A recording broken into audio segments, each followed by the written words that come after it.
Hello everyone. तैयारी world के इस ऑनलाइन प्लेटफॉर्म पर मैं राकेश कुमार आप सबका स्वागत करता हूं। दोस्तों, आज मैं एक नए टॉपिक के साथ आप लोगों के बीच उपस्थित हूं जिसका नाम है जलवायु विज्ञान क्लाइमेटोलॉजी। दोस्तों, क्लाइमेटोलॉजी भूगोल की रीढ़ है, कह सकते हैं हम। ज्योग्राफी पढ़ने के लिए सबसे पहले हमें अपने आसपास के क्लाइमेट के बारे में थोड़ी चीजें समझनी होगी, बेसिक चीजें समझनी होंगी कि टेम्परेचर प्रेशर का क्या प्रभाव होता है, इत्यादि चीजों का क्या प्रभाव होता है, हमारे वायुमंडल की सिचुएशन क्या है, यानी किन मटेरियल से बना है, यानी इसका संगठन क्या है, इसका स्ट्रक्चर क्या है, इन्हीं सब के बारे में हम बात करने वाले हैं। आगे देखते हैं, हम सिलेबस की बात कर ले रहे हैं कि हम जलवायु विज्ञान में क्या क्या पढ़ेंगे, अगले दिनों में क्या क्या पढ़ेंगे। हम सबसे पहले पढ़ेंगे कंपोजिशन का, है ना। वायुमंडल के संगठन की बात करेंगे सबसे पहले। इसके बाद दूसरा टॉपिक हमारा होगा वायुमंडल की संरचना। इस संरचना में आप पढ़ेंगे वायुमंडल को कितने परतों में बांटा गया है ना। आपने नाम सुना होगा क्षोभ मंडल, समताप मंडल, मध्य मंडल इत्यादि के बारे में हम विस्तृत अध्ययन करेंगे और बड़ा मजा आने वाला है इस टॉपिक को पढ़ने के लिए। सूर्य तप की बात करेंगे, इंसुलेशन। इंसुलेशन मतलब इनकमिंग सोलर रेडिएशन की बात करेंगे। सूर्य से आने वाली जो प्रकाश किरणें हैं हमारे पृथ्वी पर कैसे पहुंचती हैं, क्या प्रभाव देती हैं, कितनी मात्रा में पहुंचती हैं, इन सब के बारे में हम पढ़ने वाले हैं। इसके बाद हम टेम्परेचर की बात करेंगे, तापमान। तापमान के बाद वायुदाब एवं पवन। इसके अलावा आगे हम पढ़ेंगे वायु राशि एवं वातावरण के बारे में पढ़ेंगे, ठीक है। चक्रवात, आर्द्रता एवं वर्षा, और लास्ट में हम पढ़ने वाले हैं मौसम एवं जलवायु।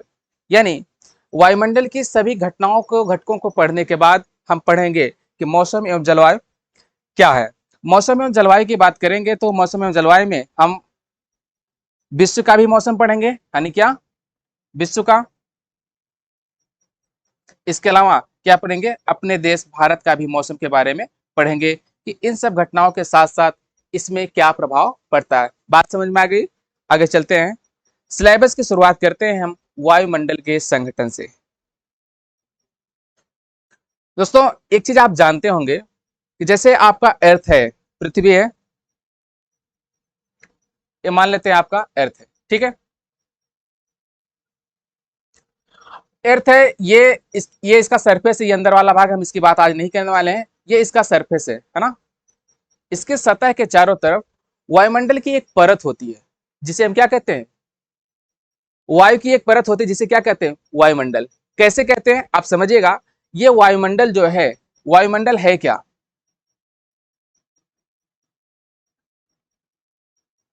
वायुमंडल क्या है, हमारी पृथ्वी की सतह पर गैसों का एक आवरण जो इसे पूरी तरह से घेरे हुए, उसी को हम क्या कहेंगे, वायुमंडल। अब बात करते हैं गैसों के आवरण की। देखिए, एक शब्द है एयर, हिंदी में क्या कहेंगे, वायु। वायु के नाम से ही बना है क्या, वायुमंडल। यानी पृथ्वी के धरातल के चारों तरफ, पृथ्वी के धरातल के चारों तरफ वायु का एक आवरण बना हुआ है, इसी आवरण को क्या कहते हैं, वायुमंडल। अब बात आती है एयर है क्या, ये वायु क्या है। Air is the mixture of gases. क्या है, मिक्सचर ऑफ गैसेस। कहने का मतलब वायु जो है वो गैसों का मिक्सचर है। मतलब कई प्रकार की गैसें मिलकर क्या बनाती हैं, एयर यानी वायु। कौन कौन सी गैसें मिलकर बनाती हैं, हम बात करते हैं आगे। देखिए, डेफिनेशन में आपने यही पढ़ा है, पृथ्वी के चारों ओर मौजूद गैसों का मिश्रण। गैसों का मिश्रण यानी क्या, जिसे हम कहते हैं वायु का आवरण वायुमंडल कहलाता है। और यह वायुमंडल पृथ्वी के गुरुत्वाकर्षण बल के कारण ये जुड़ा हुआ होता है। आपके मन में एक सवाल आता होगा, जब पृथ्वी की सतह के चारों ओर वायु का एक आवरण बना हुआ है, यह आवरण बाहर क्यों नहीं चला जाता, उड़ क्यों नहीं जाता, क्यों यहाँ पे पड़ा हुआ है, कैसे पड़ा हुआ है। इसका एक ही मात्र कारण है, ये पृथ्वी के गुरुत्वाकर्षण बल के कारण यह बंधा हुआ है। बात समझ में आ गई, पृथ्वी के गुरुत्वाकर्षण बल के कारण बंधा हुआ है। कई बार प्रश्न पूछता है एग्जाम से सीधे सीधे कि पृथ्वी के वायुमंडल का अपनी ही जगह पर बने रहने के पीछे क्या कारण है ना। कथन में दे देगा, कारण में दे देगा, यह गुरुत्वाकर्षण बल के कारण बना हुआ होता है। आप इसको समझ जाएंगे ये सही कैसे होगा, ठीक है। क्या आपको करना है, हम कंपोजिशन की बात कर लेते हैं। मतलब हमारे एटमॉस्फेयर में जो मिलने वाली गैसें हैं, प्रमुख गैसों के बारे में बात कर लेते हैं। प्रमुख गैसों की बात आती है तो इसमें एक सवाल बनता है, प्रमुख गैसों को दो प्रकार से बांटते हैं। एक परमानेंट होती है, हालांकि इसके बारे में डिटेल चर्चा हम करेंगे आगे। परमानेंट गैसें होती हैं और एक टेम्पररी होती हैं।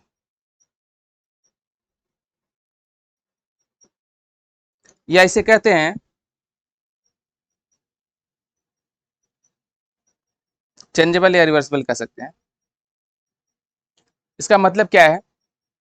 देखिए, जब परमानेंट की बात कर रहे हैं, कहने का मतलब हमारे वायुमंडल में कुछ गैसें इस प्रकार से हैं जो हमेशा वो विद्यमान रहती हैं, उनकी मात्रा में कोई विशेष घटाव बढ़ाव नहीं होता है। लेकिन ये जो टेम्पररी गैसें हैं, कुछ गैसें ऐसी हैं, इनकी मात्रा लोकेशन टू लोकेशन वेरी करती है, यानी जगह से जगह पर वेरी करती है, घटती बढ़ती रहती है। तापमान की बात करें, अगर तापमान बढ़ रहा है या घट रहा है उसके आधार पर वो बढ़ती करती है। हम बात करें जैसे ध्रुवों पर कुछ मात्रा अलग होगी, शीतोष्ण कटिबंध में अलग होगी, उष्ण कटिबंध में अलग होगी, इस प्रकार से वेरी करती हैं। ये कौन सी गैसें होती हैं, अभी आप जस्ट इसी स्लाइड में आप समझने वाले हैं। अगर हम परमानेंट की बात करें, परमानेंट गैसों की बात करें, तो आपके स्क्रीन पे ये सामने दिख रहा है सबसे पहले किसका नाम, नाइट्रोजन का। नाइट्रोजन कौन सी गैस है? नाइट्रोजन एक ऐसी गैस है, ये हमारे पृथ्वी पर मौजूद सभी जीवधारियों के लिए कितनी आवश्यक है, अभी इसके बारे में हम बात करते हैं। इससे पहले आप जानिए इनकी मात्रा क्या है, क्योंकि परीक्षाओं में कई बार पूछा जाता है क्रम के बारे में। क्रम के बारे में, क्रम दो प्रकार से पूछा जा सकता है, बढ़ते क्रम में, दूसरा पूछा जा सकता है घटते क्रम में। कुछ गैसों को दे दिया जाएगा, यानी इस लिस्ट से कोई 2 3 4 नाम दे दिया जाएगा, 5 नाम दे दिया जाएगा, और आपसे पूछेगा इनको वायुमंडल में उपस्थित मात्रा के आधार पर घटते क्रम में व्यवस्थित कीजिए या बढ़ते क्रम में व्यवस्थित कीजिए। देखिए, आप इनको याद तो कर लेते हैं कि नाइट्रोजन की मात्रा है 78.08%, इतनी है। ऑक्सीजन की मात्रा 20.94% है। ऑर्गन इतना है। कार्बन डाइऑक्साइड इतना है, इसको वहां पे समझते हैं। कार्बन डाइऑक्साइड की मात्रा इतना है, और इसके बारे में बाद में बात कर रहे हैं अभी ओजोन की, क्योंकि ओजोन यहाँ पे लिखा गया। इसके बाद नियान की मात्रा इतनी है, हीलियम इतना है, ओजोन और हाइड्रोजन इतना है। ठीक है, ये बातें आप याद रख लेते हैं, लेकिन कई बार कंफ्यूजन हो जाता है। सबसे ज्यादा मात्रा में जैसे नाइट्रोजन है 78.08%, ये तो याद रहा। ऑक्सीजन भी याद रहा, आर्गन भी याद रहा, लेकिन इसके बाद की जो गैसें हैं इनमें समस्या होती है कभी कभी, है ना। हो सकता है कार्बन डाइऑक्साइड भी याद रहे, लेकिन इसके बाद कंफ्यूजन बना रहता है। इस कंफ्यूजन को दूर करने के लिए एक ट्रिक से हम समझते हैं। देखिए, इसका स्क्रीनशॉट ले लीजिए, ये डेटा आपको याद रखना होता है। हाँ, एक ट्रिक से समझते हैं इसको हम कैसे याद रखेंगे, है ना। यहाँ पर देख रहे हैं नाइट्रोजन में सबसे पहले क्या है, एन है, ठीक।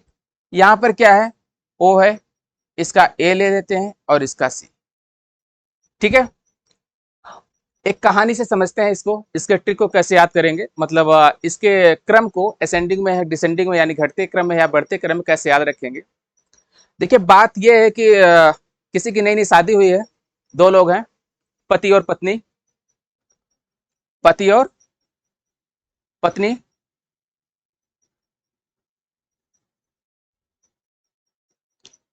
एक लोग ने डिमांड किया एसी की, एसी की डिमांड इन्होंने किया, तो पति ने क्या बोला, नो एसी। इन्होंने क्लाइमेट को पढ़ा था, क्लाइमेट को पढ़ा था तो इन्हें पता था कि इससे सीएफसी गैस निकलेगी जो हमारे क्लाइमेट के लिए हानिकारक होगी, इसलिए हस्बैंड ने बोला नो एसी। तब इधर से क्या रिप्लाई आया, इधर से क्या रिप्लाई आया, फिर से लिख दे रहे हैं हम, नो एसी। और इधर से रिप्लाई क्या मिलता है, नहीं जान। नहीं जान मतलब एसी चाहिए। अब समझिएगा इसका क्या लॉजिक है। यहां पे नो से मतलब हो गया आपका नाइट्रोजन, एन से मतलब होगा नाइट्रोजन, ओ से मतलब होगा ऑक्सीजन, ए से हो गया आर्गन, और अगर हम बात करें सी से, सी का मतलब हो गया कार्बन डाइऑक्साइड। अब नहीं नहीं जान की बात किया इन्होंने, एन से हो गया आपका नियान, ही से हो गया क्या, हीलियम, और ओजोन का हमने क्या ले लिया, ओजोन से। आप यहाँ पे जान कहा गया, ओजोन से, जान से आप समझिएगा क्या, ओजोन, यानी नो एसी, नहीं जान। आप इसे समझ लेंगे इसका क्रम क्या है वायुमंडल में मिलने की। ठीक है, आगे बढ़ते हैं स्लाइड से। हम बात करते हैं नाइट्रोजन की। नाइट्रोजन हमारे लिए किस प्रकार से इंपॉर्टेंट है, देखिएगा। नाइट्रोजन का जो सबसे विशेष काम होता है, यह ऑक्सीजन की सांद्रता को कम करता है, यानी इसे डायल्यूट करता है, डायल्यूट करता है। इसके अलावा यह दहनशीलता को कम करता है, यानी दहनशीलता को कम करने से ऐसे आपने देखा ही होगा, सुना ही होगा, जब कहीं पर आग लगती है तो हम क्या करते हैं, नाइट्रोजन के सिलेंडर को वहां पे खोलते हैं। ऐसे में क्या होता है, आग बुझ जाती है। कहने का मतलब अगर कहीं पर आग लगी हुई है, आग को बुझाने का काम क्या करता है, नाइट्रोजन एक तरीके से करता है। इसके अलावा नाइट्रोजन हमारे डेली लाइफ में बहुत ही इंपॉर्टेंट है। हम चाहे प्लांट की बात करें, चाहे पौधा हो, चाहे ह्यूमन बीइंग की बात करें, चाहे प्लांट की बात करें, चाहे ह्यूमन बीइंग की बात करें, दोनों कंडीशन में ये इंपॉर्टेंट होता है। कैसे? क्योंकि आप प्रोटीन जानते हैं, प्रोटीन, प्रोटीन किससे कंटेंट होता है, एन, यानी नाइट्रोजन से ही बनता है क्या, प्रोटीन। अगर नाइट्रोजन नहीं रहेगा तो प्रोटीन का फॉर्मेशन नहीं होगा, और प्रोटीन का फॉर्मेशन नहीं होगा तो हमें, आपको सरवाइव करने में असुविधा नहीं कर सकते, बल्कि कह सकते हैं कोई भी जीवधारी सरवाइव कर ही नहीं सकता है इस एटमॉस्फेयर में। ठीक है, आगे बात कर लेते हैं। जो दूसरी गैस थी, दूसरी गैस थी कितनी, ऑक्सीजन। ऑक्सीजन की मात्रा कितना था, 20.94%। अब ये 20.94% है। ऑक्सीजन के बारे में आप कई सारी चीजें पहले से जानते हैं। जैसे एक बात तो ये जान रहे हैं कि ये प्राणवायु है ना, प्राणवायु। प्राणवायु क्यों है, क्योंकि जब हम श्वसन क्रिया में ऑक्सीजन को अपने अंदर लेते हैं और कार्बन डाइऑक्साइड को छोड़ते हैं, जब ऑक्सीजन ही नहीं रहेगा तो हम सांस कहां से लेंगे, है ना। इसलिए इसे क्या कहते हैं, प्राणवायु। इसके अलावा दूसरा जो फैक्ट है क्या, यह दहन में मदद करता है। ध्यान दीजिएगा, कई बार प्रश्न में कंफ्यूजन करने के लिए आपसे दे देगा, किसी वस्तु को जलाने के लिए प्रयोग की जाने वाली गैस है, तो इसमें आपके पास कंफ्यूजन ये होता है, आपके दिमाग में ये बना होता है कि ऑक्सीजन, देखिए कई बार आपने पढ़ा भी होगा कहीं गलत डेटा, कि ऑक्सीजन की उपस्थिति में वस्तुएं जलती हैं, बहुत तेजी से जलती हैं। अगर ऑक्सीजन नहीं रहेगा किसी चीज को जलाना संभव नहीं होगा। अब ऑक्सीजन की उपस्थिति में जलती है, ना कि ऑक्सीजन जलती है, बात ये आप दिमाग में बैठा लीजिएगा।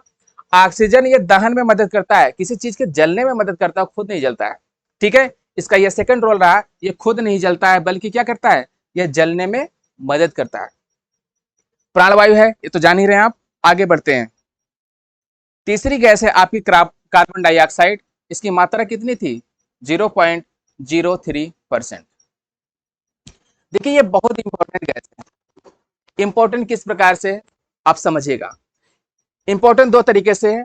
पहला तरीका यह है इसके इंपॉर्टेंट होने का, कि एक हैवी गैस है, भारी गैस। दूसरी, ये ग्रीन हाउस गैस है। क्या है, ग्रीन हाउस गैस है। तीसरी बात करें, यह प्रकाश संश्लेषण के लिए आवश्यक है। भाई पौधे प्रकाश संश्लेषण की क्रिया से क्या करते हैं, भोजन बनाते हैं अपना, और इसी दौरान वो ऑक्सीजन को भी छोड़ते हैं। अब जब कार्बन डाइऑक्साइड नहीं रहेगा तो पौधे कहां से रहेंगे, क्योंकि पौधे श्वसन क्रिया में कार्बन डाइऑक्साइड को ग्रहण करते हैं और ऑक्सीजन को रिलीज करते हैं, छोड़ते हैं। ठीक है,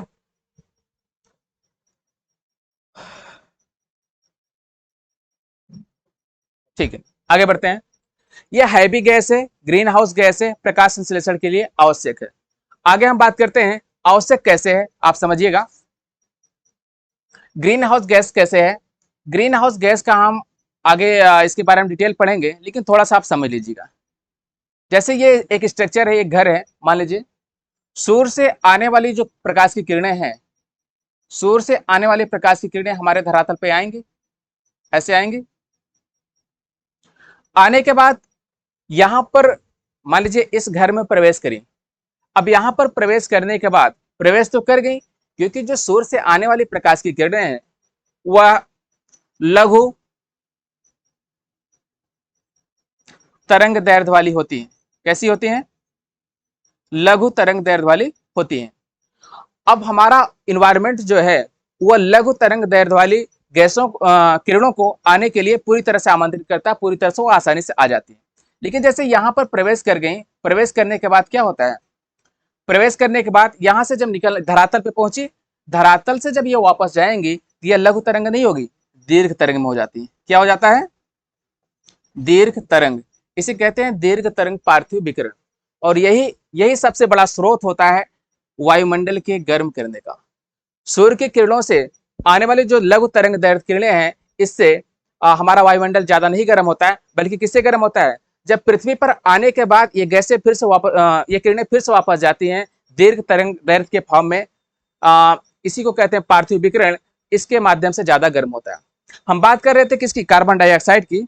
कार्बन डाइऑक्साइड का इसमें क्या रोल होता है समझिएगा। कार्बन डाइऑक्साइड की मात्रा जब ज्यादा होगी, तो ये ज्यादा होगी तो ये एक बैरियर बनाता है, अवरोध बनाता है। लघु तरंगों को तो आने देता है, लेकिन जो दीर्घ तरंग के फार्म में ये वापस जा रही हैं अंतरिक्ष में, ये दीर्घ तरंग के फार्म में जो वापस जा रही है अंतरिक्ष में, इसको जाने से रोकता है ना। इसके मार्ग में अवरोध उत्पन्न करता है। इसके अलावा जितनी भी ग्रीन हाउस गैसें हैं, ये अवरोध उत्पन्न करती हैं, जिससे वायुमंडल का टेम्परेचर बढ़ता है। जब टेम्परेचर बढ़ेगा तो उसमें कई सारे डिस्टर्बेंस पैदा होंगी, जिसमें से एक है जलवायु परिवर्तन। एक परिवर्तन क्या है, जलवायु परिवर्तन। इसके अलावा क्या होगा, ग्लेशियर पिघलेंगे, ग्लेशियर पिघलेंगे, है ना। कई सारी समस्याएं उत्पन्न होगी। अब देखिए इसकी क्वांटिटी अगर हम देखें, यह 0.03% ही है। अब 0.03% ही रहे तब तो यहां तक मामला सही है, लेकिन यह बढ़ता जाता है। बढ़ता कैसे है, जितने भी हम संसाधनों को जलाते हैं, जितनी भी धुआं निकलते, चाहे जीवाश्म ईंधन हो, लकड़ी हो, इत्यादि हो, सभी को जो हम बर्न करते हैं, उससे निकलने वाली जो कार्बन डाइऑक्साइड है, कार्बन मोनोऑक्साइड है, उसकी वजह से इसकी मात्रा जब बढ़ती है, यह हमारे क्लाइमेट के लिए बहुत ही हानिकारक होती है। हम बात कर लेते हैं अगले गैस की। अगला है आपका O3 ओजोन। हम इंपॉर्टेंट की केवल बात कर रहे हैं, सारी की चर्चा नहीं कर रहे हैं। ओजोन, ओजोन एक विषैली गैस है ना। ये विषैली गैस है तो हमारे लिए लाभदायक भी है, फिर भी लाभदायक है। कैसे हम बता रहे हैं, एक विषैली गैस है, लेकिन अगर ये हमारे लिए अत्यंत हानिकारक है कब, जब यह धरातल के निकट है। लाभदायक कैसे है, ओजोन के ही कारण ओजोन ज्यादा मिलता है समताप मंडल में। समताप मंडल मिलता है 20 से 35 किलोमीटर की ऊंचाई पर, इसकी सघनता ज्यादा होती है, यहाँ पर ज्यादा मात्रा में मिलता है। अब हमारे लिए बात करते हैं लाभदायक कैसे है। ये जब समताप मंडल में रहता है, सूर्य से आने वाली जो किरणें हैं, हम यही से समझ लेते हैं, जैसे ये सन है, यहाँ से आने वाली किरणें हैं, समताप मंडल में जो ये ओजोन गैस की उपस्थिति है, ये फिल्टर का काम करती है। जो अल्ट्रावायलेट रेज आती हैं, यानी पराबैंगनी किरणें, इनको यह ऑब्जर्व कर लेता है, या तो वापस कर देता है या तो वहीं पर रोक लेता है। ऐसी कंडीशन में जब पराबैंगनी किरणें हमारे धरातल तक नहीं पहुंचती है, तो ये हमारे लिए लाभदायक है। अगर यही यही मंडल, यानी यही ओजोन मंडल यहाँ पर न हो, तो हमारे धरातल पर ओजोन गैस की मात्रा ज्यादा पहुंचे, सॉरी, पराबैंगनी किरणों की मात्रा ज्यादा पहुंचेगी, जो हमारे लिए हानिकारक होगी। हानिकारक कैसे होगी आप समझिएगा। अल्ट्रावायलेट रेज की हम बात करते हैं, किसकी, अल्ट्रावायलेट रेज की। ये भी 3 टाइप का होता है। पहला है ए, दूसरा अल्ट्रावायलेट बी, और तीसरा है अल्ट्रावायलेट सी। अब अल्ट्रावायलेट सी, ए, बी, सी आप तो जान ही रहे हैं। एक चीज और आप पहले से सुना होगा आपने, कि ये जो धूप में हमें मिलता है क्या, विटामिन डी। विटामिन डी मिलता है। और मजेदार बात यह है, अल्ट्रावायलेट रेज हमारे लिए नुकसानदेह है, नुकसानदेह है, लेकिन मजेदार बात यह है कि अल्ट्रावायलेट रेज से ही विटामिन डी का भी फॉर्मेशन होता है। विटामिन डी भी इसी से बनता है। अब यहाँ पे अल्ट्रावायलेट रेज यानी पराबैंगनी किरणों को 3 भागों में बांटा गया है, ए, बी और सी। अब तीनों से तो बनेगा नहीं, फॉर्मेशन किससे होता है हम बात कर लेते हैं। कई बार एग्जाम में सीधे प्रश्न पूछता है, निम्नलिखित में से किस पराबैंगनी किरण से विटामिन डी का फॉर्मेशन होता है, विटामिन डी बनता है। आप क्या लगाएंगे ऑप्शन, आपके पास ए, बी, सी है, एक ऑप्शन दे दे सा, इनमें से कोई नहीं, तो इनमें से कोई तो नहीं होगा, लेकिन आप समझिएगा बनता किससे, अल्ट्रावायलेट बी से। विटामिन डी का फॉर्मेशन किससे होता है, अल्ट्रावायलेट बी से। आगे बात करते हैं। यहां पर देखिए 3 प्रकार की किरणें हैं, अल्ट्रावायलेट ए, बी और सी। हम बात कर रहे थे सूर्य से चलने वाली किरणों में जो पराबैंगनी किरण होती है, ओजोन लेयर इसको रोकती है। रोकती कितनी मात्रा में आप समझिएगा। एक ही हम बात जब करें,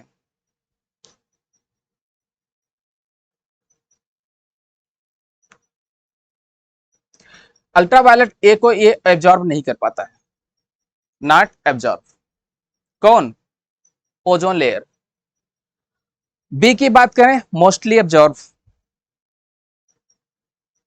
कहने का मतलब ज्यादा मात्रा इसकी एब्जॉर्ब कर लेता है। और सी की बात करें, कंप्लीटली एब्जॉर्ब।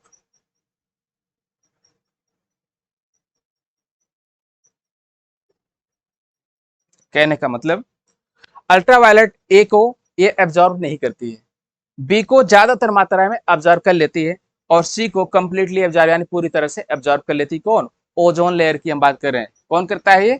Ozone layer.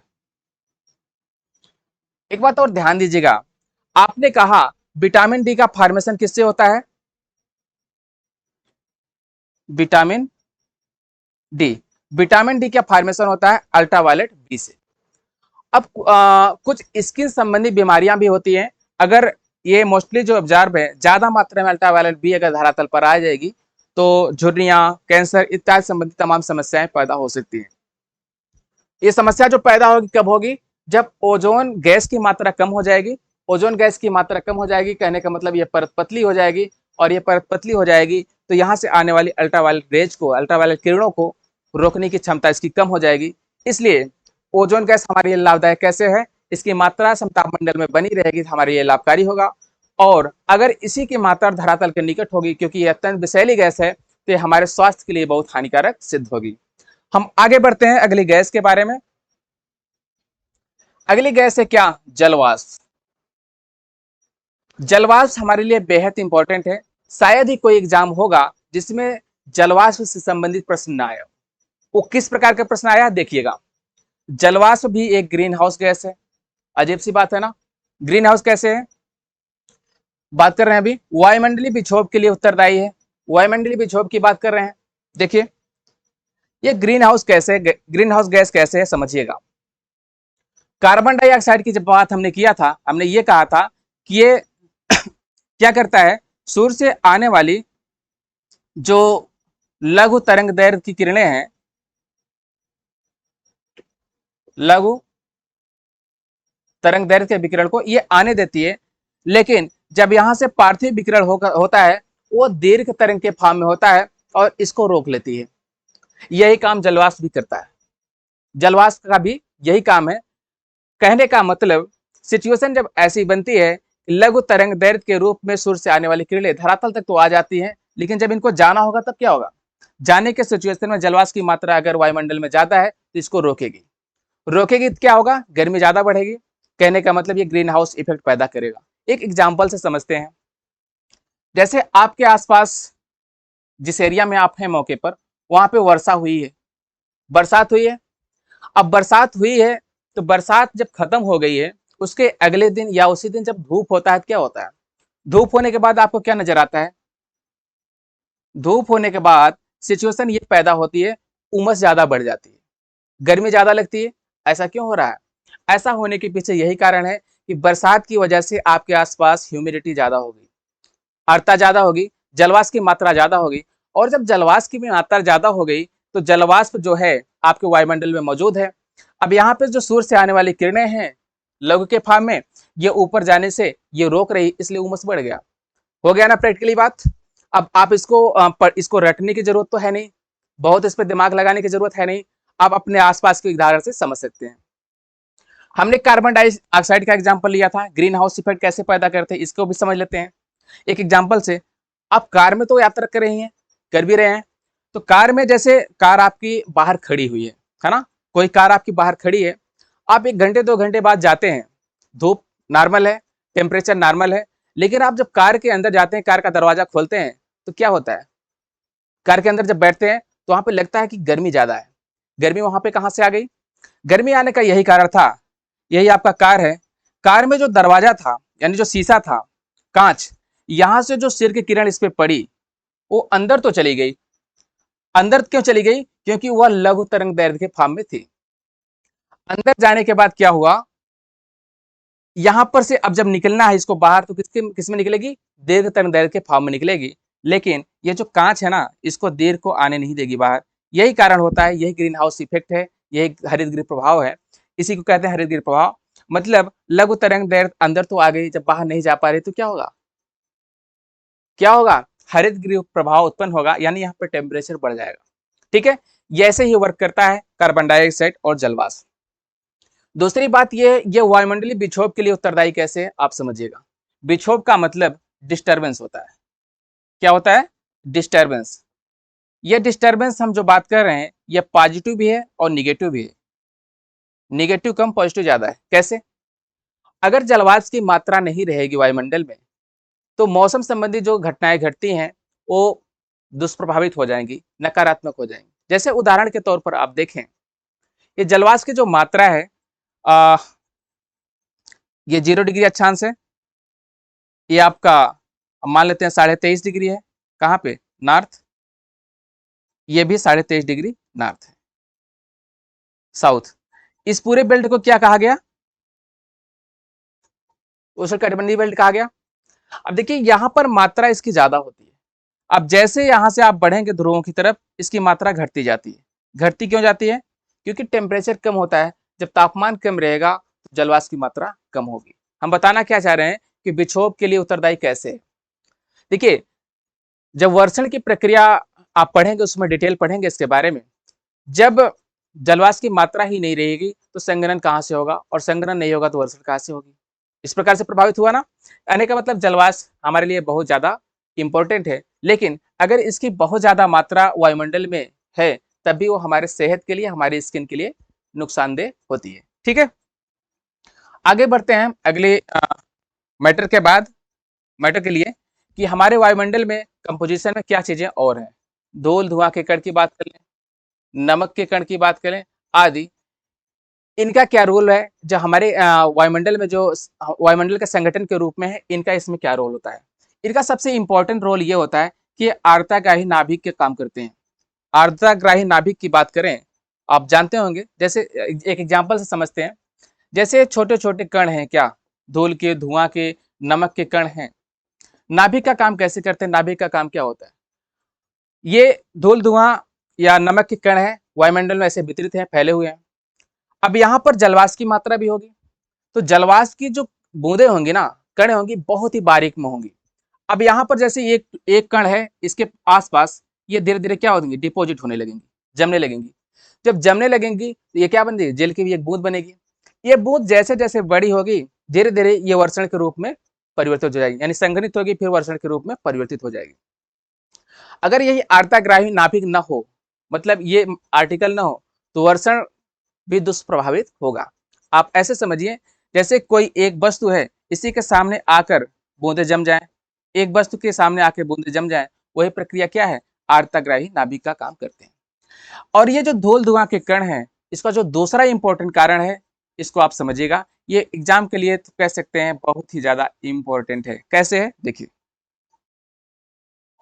ये प्रकाश के प्रकीर्णन के लिए जिम्मेदार है। प्रकीर्णन का मतलब स्कैटरिंग, बिखरना। कैसे बिखरना? वायुमंडल में आपको पता है, आप आसमान को, खुले आसमान में मान लीजिए बादल नहीं है, आप देखते हैं तो आसमान का रंग क्या दिखता है? आसमान का रंग क्या दिखता है? बताइए। हमने तो भाई नीला पढ़ा है। आसमान का रंग क्या होता है? नीला। सूर्योदय एवं सूर्यास्त की बात करें, सूर्योदय और सूर्यास्त की बात करें, इस समय आसमान का रंग क्या होता है? लाल होता है। लाल होता है। और ये क्यों होता है? इसके बात आप इसके कारण को समझिए। ये कारण क्या होता है? प्रकाश के प्रकीर्णन की वजह से। और प्रकीर्णन के लिए जिम्मेदार कौन है? ये जो डिस्टर्बिंग एलिमेंट हैं, धूल धुआं और नमक के कण, जो हमारे वायुमंडल में मौजूद हैं। कैसे स्कैटरिंग कैसे होता है? सपोज ऐसे कण हैं, बिखरे हुए हैं, प्रकाश की किरण आई, किसी एक कण पे पड़ी, एक कण पे पड़ी, पड़ने के बाद क्या होगा? यहाँ से रिफ्लेक्ट हो सकती है, मतलब परावर्तित हो जाएगी, इस दिशा में जा सकती है ना। ऐसे तमाम कणों पर पड़ के रिफ्लेक्ट हो जाएगी। इसी को क्या कहते हैं? प्रकीर्णन, यानी बिखराव कहते हैं, प्रकीर्णन कहते हैं। तो कई बार प्रश्न पूछता है सीधे सीधे परीक्षा में, क्या पूछता है? आसमान का रंग नीला क्यों दिखाई देता है? क्यों? प्रकाश के प्रकीर्णन की वजह से। अब प्रकीर्णन किस पे होता है? आपको पता है, धूल धुआं एवं नमक के कण पर। सूर्योदय एवं सूर्यास्त के समय आसमान का रंग लाल क्यों होता है? ये भी क्या है? प्रकाश के प्रकीर्णन की वजह से। आप थोड़ी सी और आगे बढ़ते हैं।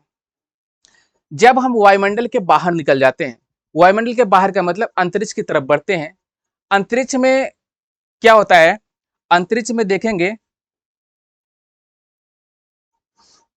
अंतरिक्ष में आसमान के रंग के बारे में आपने पढ़ा होगा।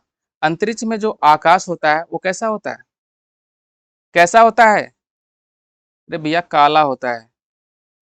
कैसा होता है? काला होता है। और काला क्यों होता है अब आपको शायद इससे ज्यादा एक्सप्लेन करने की जरूरत नहीं है, क्योंकि जब हम धरातल से ऊपर जाते हैं एक निश्चित डिस्टेंस पर धूल धुआं के कण ज्यादा मिलेंगे, जलवाष्प ज्यादा मिलेगा, तमाम गैसें मिलेंगी। धीरे धीरे जब ऊपर बढ़ते जाएंगे हजारों किलोमीटर के ऊपर जाने के बाद वहां पे धूल धुआं तो नहीं होगा। जब धूल धुआं और नमक का कण नहीं होगा वहां पे स्कैटरिंग नहीं होगा, प्रकीर्णन नहीं होगा। और जब प्रकीर्णन नहीं होगा तो आकाश का रंग कैसा होगा? काला दिखाई देगा। ठीक है, यहां से 3 प्रश्न आपके क्लियर हो गए। आसमान का रंग कैसा होता है? नीला। सूर्योदय और सूर्यास्त के समय कैसा दिखाई देता है? लाल। क्यों? इसका वजह है प्रकीर्णन। काला क्यों दिखाई देता है अंतरिक्ष में? क्योंकि यहाँ प्रकीर्णन नहीं होता है। प्रश्न ऐसे भी पूछा गया है, वनडे एग्जाम्स में या सिविल के एग्जाम्स में भी पूछा गया है, अंतरिक्ष में आसमान का रंग काला क्यों होता है? क्योंकि वहां प्रकीर्णन नहीं होता है। ऐसे भी पूछा गया है, अंतरिक्ष में आकाश का रंग कैसा दिखाई देता है? कैसा दिखाई देता है? काला। ठीक है,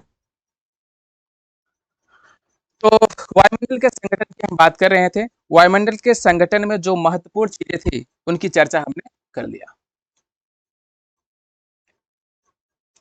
जो बेसिक चीजें थी, जो जरूरतमंद थी, जैसे कि हमने चर्चा किया क्या? नाइट्रोजन के बारे में, नाइट्रोजन हमारे लिए किस प्रकार उपयोगी है, ऑक्सीजन, है ना, इन सब चीजों के बारे में हमने पढ़ लिया। अब हम अगले दिन से पढ़ेंगे क्या? वायुमंडल के संगठन के बारे में, सॉरी वायुमंडल के स्ट्रक्चर के बारे में, है ना। कंपोजिशन के बाद हम क्या पढ़ेंगे? स्ट्रक्चर ऑफ एटमॉस्फेयर, जो कि एक मजेदार टॉपिक होने वाला है। आप जुड़े रहिए और अपने लोगों के पास भी इस चीज को शेयर करिए जो जरूरतमंद है, जिसको इसका लाभ उठाना है, और आप तो लाभ उठा ही रहे हैं। ठीक है, बहुत बहुत धन्यवाद, मिलते हैं अगली क्लास में।